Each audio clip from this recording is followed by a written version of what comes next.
Welcome to this webinar called Startup Talks, from a thesis project to having Beyoncé as a user. Meet the music company Softube.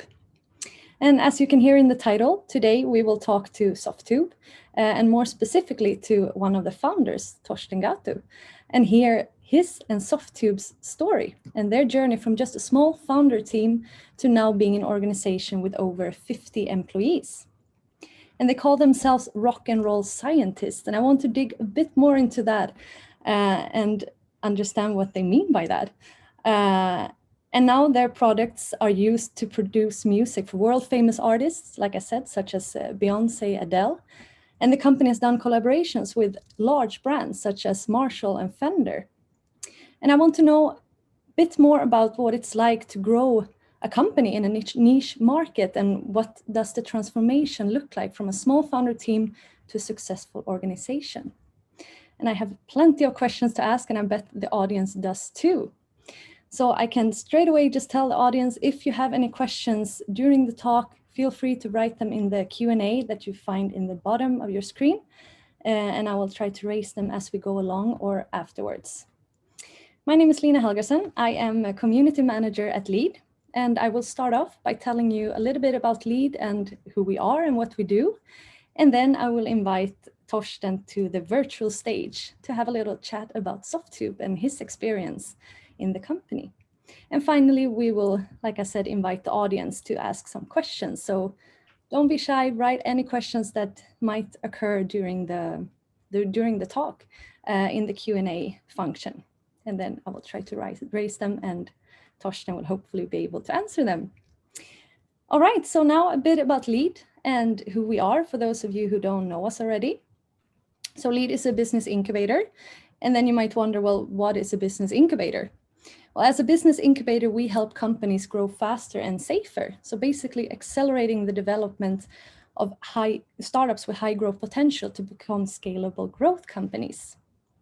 And now, how do we do that? Well, we provide idea owners and entrepreneurs a wide range of directed resources and services, such as business coaching, network and business contacts, support to attract financing, and much, much more. And we have 2 offices here in Östergötland, in 2 cities, one in Linköping and one in Norrköping. And we're currently working with around 45 companies distributed over the 2 cities, both from industry and research. And we've been doing this for over 20 years now, and we have evaluated around 1,000 companies or projects and have coached around 170 startups in total. And we organize these startup talks once per month, where we invite inspiring and exciting entrepreneurs to share their stories and experiences, and hopefully to inspire some of you to take the step towards the startup world. So now, to the reason why we are all here today. I would like to give a warm welcome to Torsten from Softube. So nice to have you here. Thank you, Lina, and thanks to LEAD for having me. And how are you doing? Yeah, I'm great. I mean, it's great being here and being able to be here to talk to a lot of people interested in making the journey from a startup to a growing organization. So I think this is going to be fun. Nice. And like I said, you're active in the music industry, and if you're not a musician yourself, like me, or have knowledge of the music terms, it could be quite tricky to understand what you actually do. So for us that are no music pros, can you please tell us a bit about Softube and what exactly do you do? Absolutely. So Softube develops software and hardware that answers the question, what is the best way to make music with a computer? So that's really our mission statement, so to speak. And we do this for our customers, which are driven music producers and mix engineers, professionals as well as aspiring and knowledgeable amateurs, and musicians making music on the computer. So many of our products are products that you might have heard on recordings over the past decades, on countless records, really. Because back in the day, when you made music and recorded music, you were going to the studio and you had a big mixing console and you had a lot of outboard gear, a lot of hardware, like the stuff that I have behind me here, with lots of buttons and knobs and stuff. But nowadays, most of the music production is made inside the computer. So to bridge that gap, so to speak, we make the products that enable the sounds that people have learned to expect from music production, basically. So a lot of our products are modeled after existing hardware, and that could be hardware from brands that are known even to the wider audience, like Marshall, for instance. Most people know about Marshall as a brand that makes guitar amplifiers, for instance, or Fender. But there are, of course, many more brands in that industry, which we work with and license their brand and model their products, and then sell to our customers. And the customer typically works inside what is called a digital audio workstation, which is a software solution, a program that we interact with as a plugin. So our products are typically loaded into their products as a plugin. So I think maybe a good analogy would be if you think about everyone takes photos nowadays, and everyone uses filters. You know, you can blur a filter, or you can put, you know, cat ears on your head or whatever. So we're basically doing that kind of alteration, but to sound instead of images. So I guess that's an analogy, even if the cat ear analogy maybe it's not the best analogy, but that's if you see my point. All right, so it's basically you put effects on soundtracks. You could say that, exactly. So on different sound sources, we make them sound like you would expect them to sound. I guess that's a way of putting it. Because if you take photo as an analogy, you're not going to get a good photo if you don't have the proper lighting, or if you don't have the proper, after effects being done on the actual photo. So, I mean, we provide that thing for audio, really. Yeah, but on top of this software, you also have a hardware that you sell, right?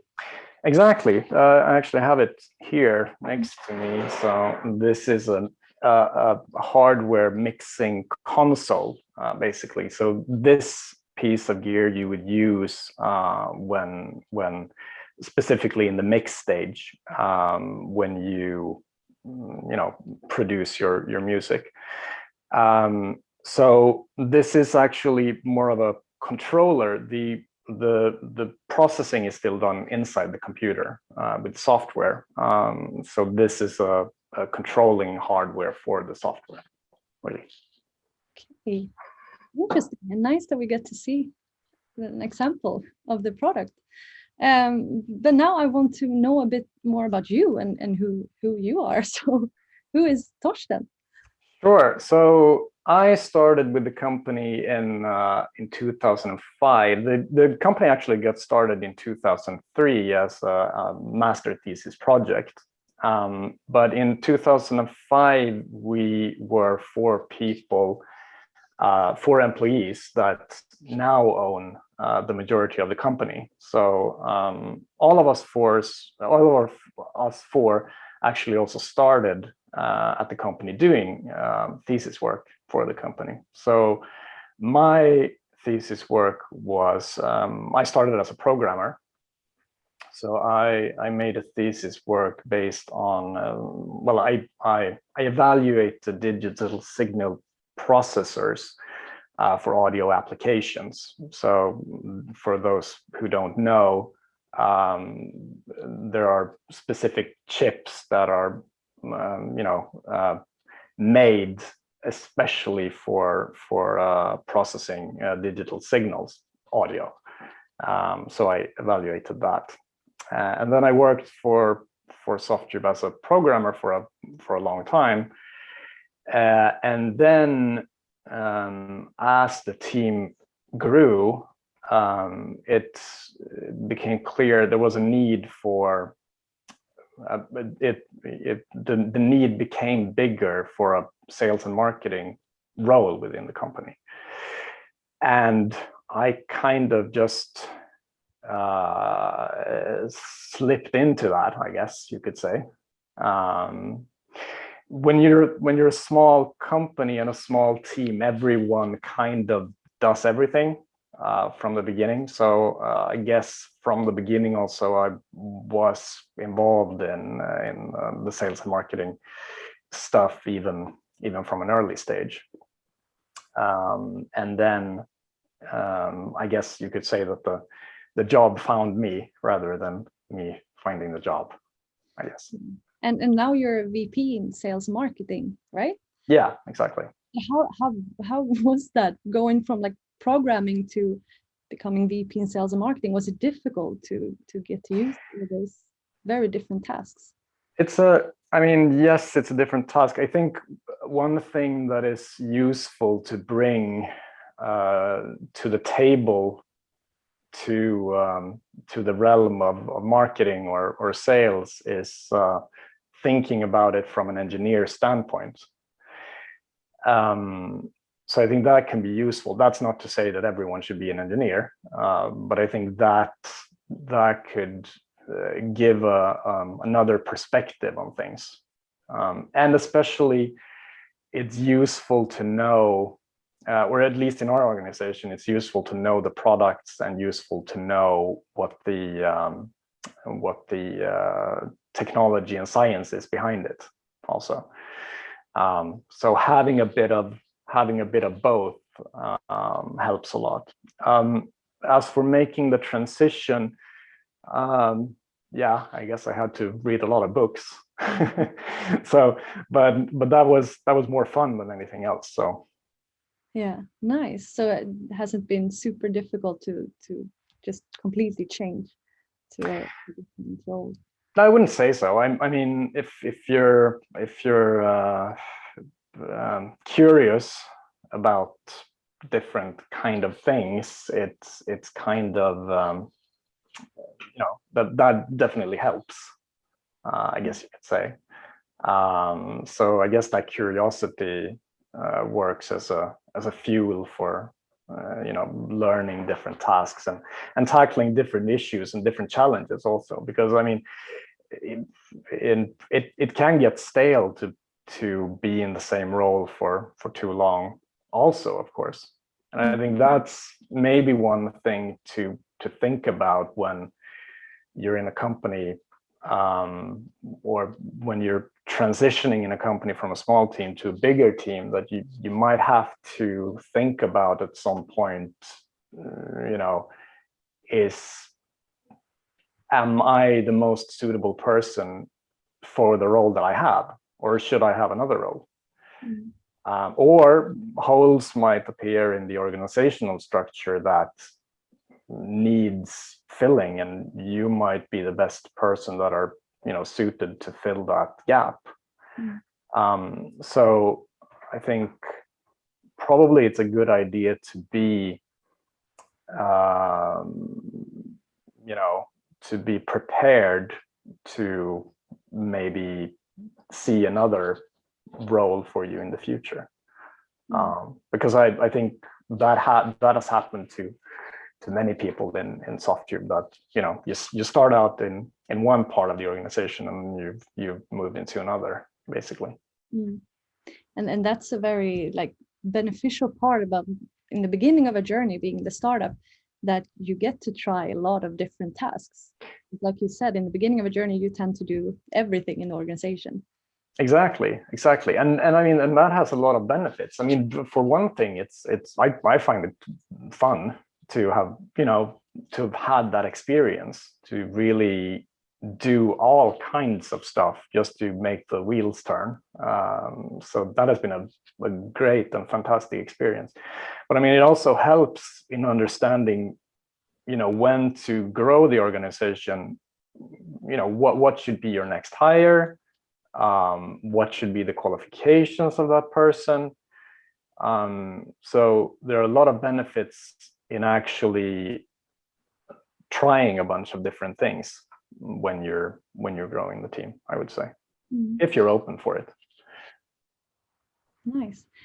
But now let's go a bit more into the journey of Softube, because you were a member of Mjärdevi Business Incubator in the early 2000s, which later became Lead, and you left the incubator in 2006, which apparently is 15 years ago. Time flies.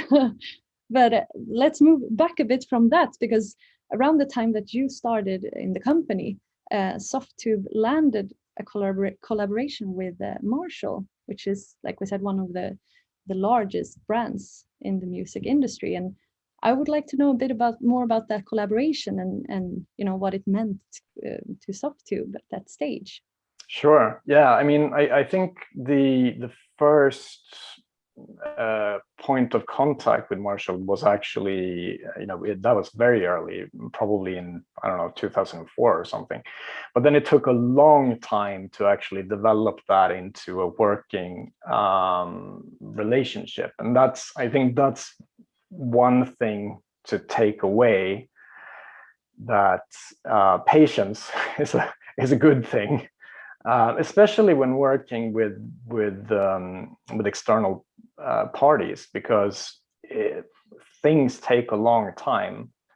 I mean, both in terms of building trust between companies, but also, I mean, things might change internally in both companies during that time, and lots of things happen. So I think the first product which we actually made together came out in 2000, and I think it was 2010, and that was an amplifier where we provided the digital signal processing part, so both the actual algorithm and the hardware for doing so. And then from there on, we have collaborated on many more things. We've done more amplifiers together, which Marshall sells. And then we also make software where we license their brand name and sell the products ourselves. And so, I mean, obviously having that tie to one of the biggest brands in the music industry has meant a lot to us, obviously. I mean, it's a great stamp of approval to have that, to have Marshall as a brand in our company. So it's meant a lot to us. Yeah, and Marshall is still like a collaboration partner that you work with right now, right? Exactly. So we're still working on new amplifiers for Marshall and together with Marshall, and we're also doing new software that we release under the Marshall brand name. And how do you think that this has affected your growth? How important was this collaboration? Yeah, I think, as I said, I think it has meant a lot for the brand Softube, being able to be associated with a brand like Marshall. It's helped us both in the eyes of the customers, but also in the eyes of the rest of the industry, because I think it's important to make it really helps making a statement in a niche industry like this one, to team up with a strong brand. I mean, that is definitely helpful. And then that obviously also helps getting other brands interested in collaboration. So I mean, if you can say that you have Marshall as a partner, I mean, it opens other doors. Yeah, and like you said, you are active in a niche market, niche industry, and you went international quite fast. What is the reason for this? Well, yeah, I mean, it really, I mean, the main reason is that the market is really global. So it's the market is not big enough to sell these kind of products exclusively to Sweden or to Europe. So it is a global market. That being said, the main territories are the US and the EU. Even though we sell all over the world, those are the main markets at the moment, at least. And so yeah, I in that case, or in that respect, we were, I guess you could say, we knew from the start that it had to be global. So we knew that the market was, that's where the market was, basically. And now, apart from this collaboration with Marshall that we've been talking about, which I understand has been very important for your success, but you also needed to find customers, of course, because that's crucial for any company to succeed. And you started off by using suppliers and focusing on B2B, and now you're having your own web shop and selling your own products directly to the customers. And like we mentioned before, also started selling hardware on top of the software. So I would like to know a bit more about that transformation. How did you find your customers?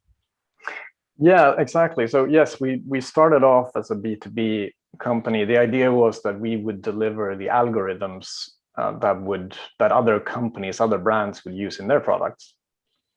But that turned out pretty quickly to be difficult for different reasons.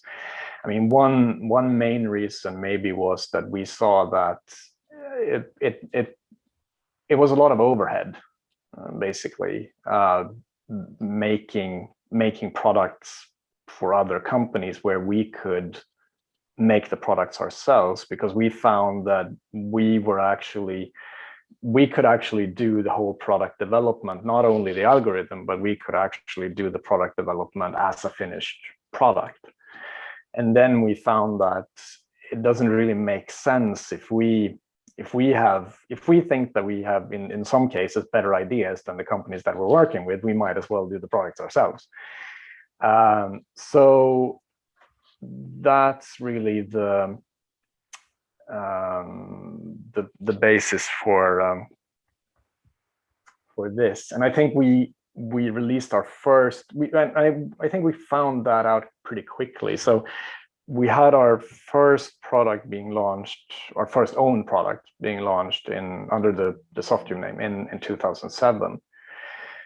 And then as to finding the customers, I think, I mean, a really important thing that we found was knowing the customer is really important. And to get to know people working in other companies in the industry has also been very important. I mean, being one of the tribe, basically. And almost everyone at Softube is, I mean, you know, playing music or doing music production. So we're very much part of that tribe. So we do have some good ideas of what the customer wants or what they need and what their pain points are and what would be successful. And also in terms of how to speak to them, which is as important to actually be on par with the customer, to speak to the customer as the customer wants to be spoken to, because that's not a given either. I mean, there's a lot of risk for miscommunication between a brand and a customer. So I think we've had some of these things we've had for free, so to speak, because we are part of the tribe. So I think it's a good thing to think about, if you're moving into an industry, to try to be part of the tribe and to share information I mean, both between companies and with your customers. I mean, I think we found it super important to meet other people in the industry and learn from them, and that has been very important both for technical development and for product development and for sales and marketing, but obviously also for things like recruiting. I mean, finding the best people. If you know your industry and you know the people, the players in your industry, you're more likely to find the right people to work at the company. So I think that has been really important for us. Yeah. So if you would give an advice to a startup in terms of finding and getting customers, it would be that, you know, knowing the product, understanding the industry, and speaking the same language as the customer. Is that correct? Do you have anything to add? Yeah, I guess I would sum it up as know your customers, basically, and be, you know, if you can be a representative for the customer yourself, that's even better. I mean, that might not be applicable to every company, of course. So you know, if you can't do that, try the best you can to know your customers and to also get to know all the other players in the industry, to learn from them what they've found out about the customers, and, you know, all the technical challenges and all the, you know, all the product development tricks and everything. All right, so now I want to dig a bit more into the organization and the transformation from, like we talked about, from the small founder team to having like an organization with clear roles and structure. Because like we discussed in the early stage of a startup, you tend to do everything, and then you start dividing the roles. And I just want to know, like, what did that look like? Was it challenging? Did it come naturally? Like you said, your role that you ended up with, but the rest of the organization too. How was that journey? Yeah, I mean, of course, there have been growing pains at certain points, definitely. I mean, it's one of those things where you know, you find that your organization probably is not, you know, cut out to do the work, is probably when you're already, you know, past the, you know, then you need to change fairly quickly. And I think we're getting better and better at being ahead of that. But definitely that has I mean, we've had some challenges with that, of course. But I think, I mean, one thing that has really helped is that seeing that really clear roles is important. I mean, as you mentioned, when you start out, you're kind of doing everything, and it's, as the organization grows, and also as your customer base grows, and as your sales grows, and as your number of project grows, it's really easy to, you know, stretch yourself too thin, because not everyone is going to be able to do every task at that point. So at that point, you need a different organization, and at that point also making clear role descriptions makes it more clear, you know, who is expected to do what don't I have to do is a you know, as important question or you know, answer to have. So I think that's really important. And then again, like we talked about earlier, you know, considering that people might move about in the organization is a good thing, to try and find the right place for each person, depending on their individuality and on their skill, of course. That's really helpful. I think, you know, it's about getting the right people, and then finding out where to, you know, where they bring the best value, basically. So you look at the person first, and then the task that person can add to. Yeah, I would say that's a good advice. Yeah. It's better recruiting the person than specifically recruiting for the task. I mean, obviously, in some cases, you definitely need some sort of competence that the company might not have, and it's too expensive to teach someone to do it. And then probably what you need is to hire for the competence in some cases. But in many cases, it's actually the person first, as you say. Yeah, we actually got a question in the Q&A here that has to do with the discussion that we had earlier about the niche market and the market itself. And the question follows: for many entrepreneurs, it's difficult to think in market segments, and they often think everyone is our customers. What were your first customer segments, and how did the market segmentation and your go-to-market plan develop during your startup journey? That's a great question and a difficult one. So yeah, I mean, we're still working on that. And to be frank, in the beginning, we didn't really have a segmentation. Well, I guess you could say that we did have one, because we had so few products that it really only addressed one segment. So in that sense, the customer segment issue didn't really present itself until later, actually, when we found that, because since we were in a niche industry, in a niche market, and also in a niche segment to begin with. And I think that's actually another piece of maybe good advice, to not stretch yourself too thin in the beginning, but to basically find your niche in the beginning. So I mean, it's good to find a hole in the market where you can actually make a difference, and maybe if you're lucky, you can be first, and maybe if you're even more lucky, you can dominate that part of the market. So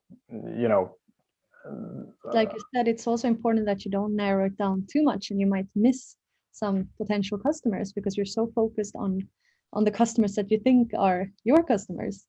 Exactly. Yes. That's a good point. That's a good point. And you need to, and obviously you need to grow with the customers, and expanding into more segments is obviously costly, because I mean, if you found that your products and your services and your marketing and your sales is working for one segment, it's not guaranteed that it's going to work for another segment. I mean, it can be a costly learning experience to branch out into different segments. That said, we have made a transition where we do address several segments now, and we I mean, it's definitely challenging juggling all those segments. Then again, of course, at the end of the day, the benefit might be much bigger, of course, and also the risk, because I mean, when you grow, are still only dependent on one segment, and you've maybe not branched out, you're kind of putting all your eggs in one basket also. So I'm not sure if this answered the original question. What was the original question? I don't remember now. We've been talking so much.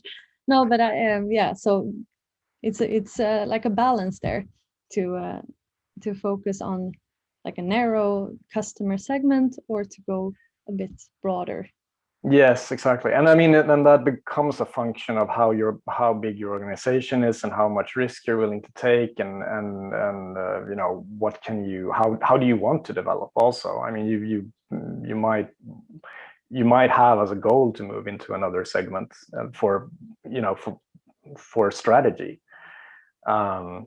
So I mean, there are plenty of reasons why it's a good thing to move from one segment into more segments, of course. Mm-hmm. All right, and I just want to tell the people that joined us a bit later that if you have any questions, please feel free to write them in the Q&A function in the bottom of your screen, and I will try to raise them either as we go along or afterwards. But I actually have another question here from a listener who is curious about the process, the transitioning from the thesis project to forming the company. What did you focus on in the beginning in terms of both product and business development? So as I said in the beginning, we were focusing on B2B. So the whole business plan was basically, we're going to be a B2B company. We're going to deliver algorithms to brands, and I mean, the good thing about that was that we reached out to many companies in the industry and got to know them. So again, that ties into what I said earlier about knowing, being one of the tribe, basically. But the transition from there was mainly, kind of a passion project thing where we found that making our own products would actually be more rewarding, both from a financial standpoint, but also from the standpoint that it's more fun at the end of the day. Yes, and thank you for that answer. So, well, now I want to move to the question that I've been very curious about. And I would like to know a bit more about this term that I've seen that you call yourself the rock and roll scientists. Can you please elaborate a bit more on that term? Sure. Yes. So yeah, rock and roll science is what we do. So I mean, it's obviously that rock and roll ties into the music industry. The science part, of course, is that we're kind of nerdy. So it's a nice juxtaposition between rock and roll and being the nerdy scientist. And we try to address all issues that we find in a scientific way. I mean, both, of course, in the products and in the product development and in the technical challenges, but also as an organization, we tend to do things in a scientific way. So, I mean, if we can find data to support a view, for instance, or a strategy, or something else, then we try to get that. So you could say it's part of our values to back up our opinions with a scientific base. Nice. And now that we're talking a bit about the product development, I have another question from the audience. Have you had problems developing your hardware with the current semiconductor shortage? Oh, yes. Yeah, definitely. We had one piece of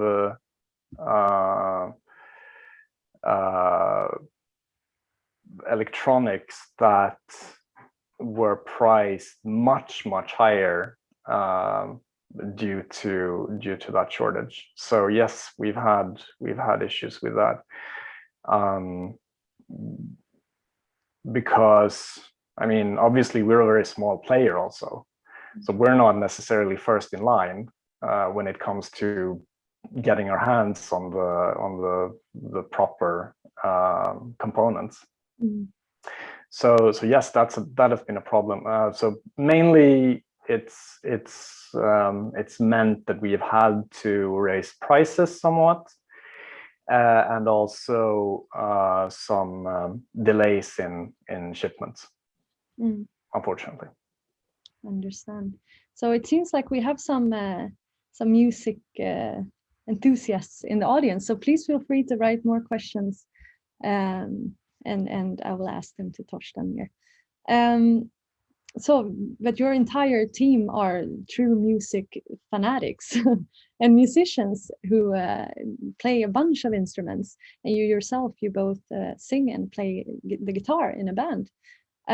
So Softube could theoretically have been a band instead of a company, is my conclusion of this. But how do you think that this has affected Softube's success? Yeah, I mean, that's a good analogy. It's actually, I mean, when we were only 4 and we were traveling to trade shows and stuff, people used to say that we looked like a band coming.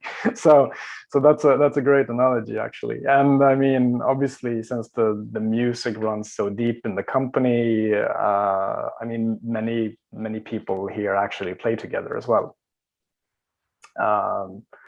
So yes, it's that's a good analogy. Yeah, and that I guess comes back to this knowing your customer and understanding, which you really have in your company since you have so much knowledge in this industry.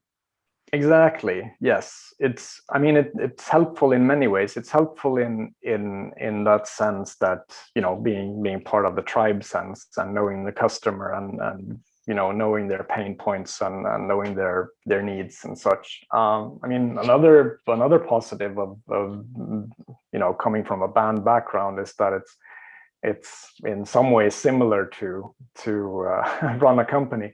You have to make many compromises in a band. You have to make many compromises in a company. So, and everyone needs to have a specific role in a band, and everyone needs to have a specific role in a company. So it's I guess it's similar in more ways.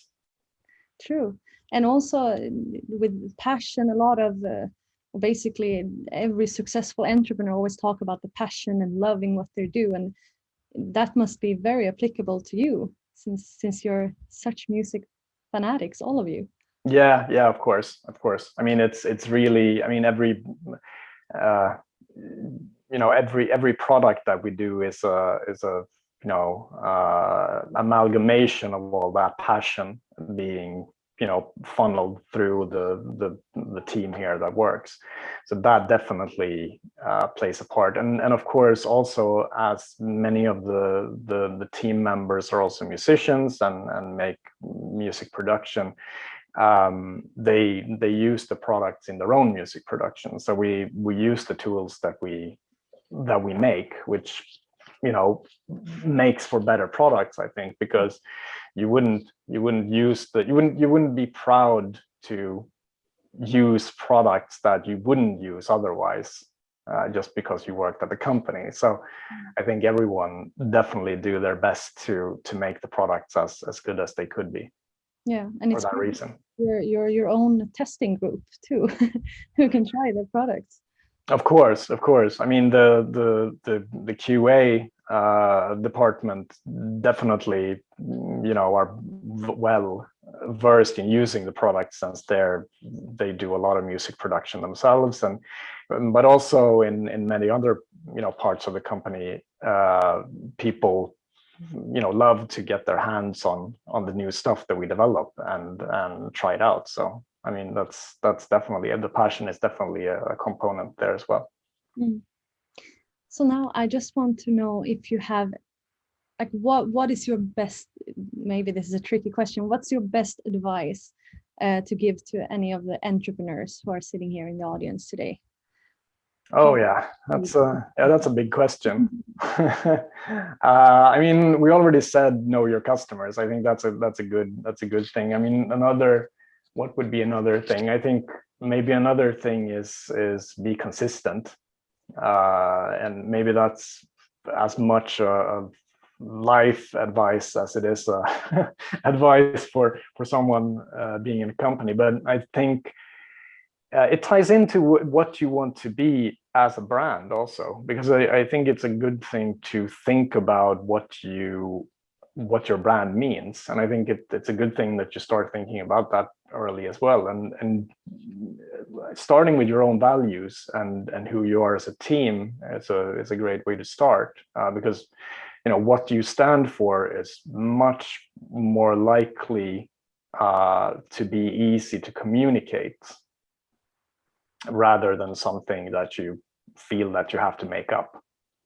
So yeah, that would be a piece of advice, I guess. Yeah. And another question then, now that we're in this topic of giving advice. So, you grow from your mistakes, and I bet that Softube has made some mistakes as well. Is there anything now that you can think of that you wish you would have known back then, that you should have changed if you knew? Oh, many things, I think. Now, I think it's I think one thing is maybe strategy, having a better grasp of strategy from early on would probably have been a good thing. I mean, it's not necessarily a mistake. It's something that you kind of learn as you go, and at the beginning you only have these many hands and these many hours. So I mean, it's not something that is easy. But I think that has been very helpful later on to have a clear strategy, because it's so easy to get caught up in trying to do too many things, and many of which may lead to sub-optimization of your resources.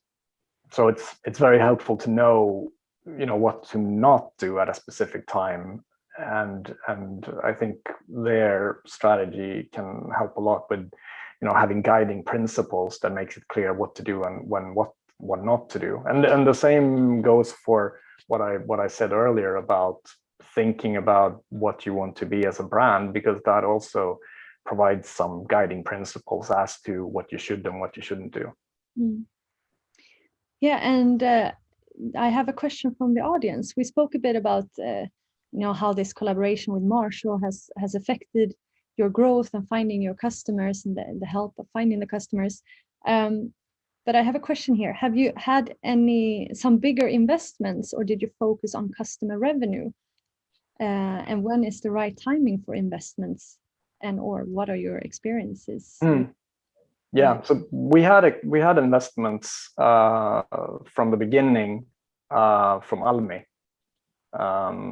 or I can't remember what it was called at that point. They kind of changed names, and also we've had investments from some other owners, but we haven't had large investments from big venture capitalists. No. So the main revenue stream has been from your customers then? Definitely, yes, definitely. So I mean, it was definitely helpful at the start to have access to capital, but at this point we rely on money from sales. Yeah. Okay, I have one final question that I want to finish this up with, and that is, how did it go with that thesis job that you started with in Softube? Yes, so I started it in 2005, and I finished it in 2015.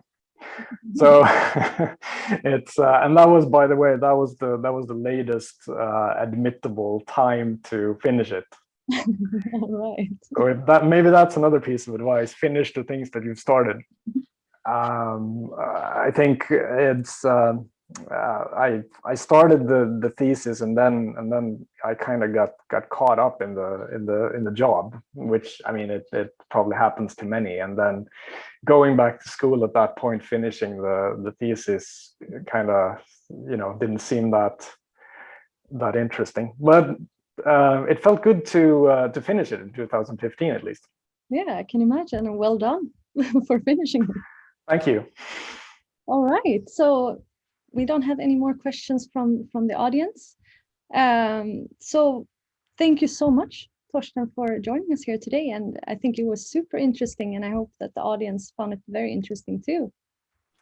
Thank you, Lina. Thank you, Lead, and thank you to all that has listened. All right. So like I said, Startup Talks takes place once per month. So there will be another one in October. So keep an eye on our social medias and our website, lead.se, to stay updated about the upcoming events. And you can also check out our previous Startup Talks on our YouTube channel, lead.se, written out in letters, if you missed them. So thank you so much for everyone who listened today. And thank you again, Torsten, for joining us to this Startup Talks. So have a nice evening, everyone, and goodbye.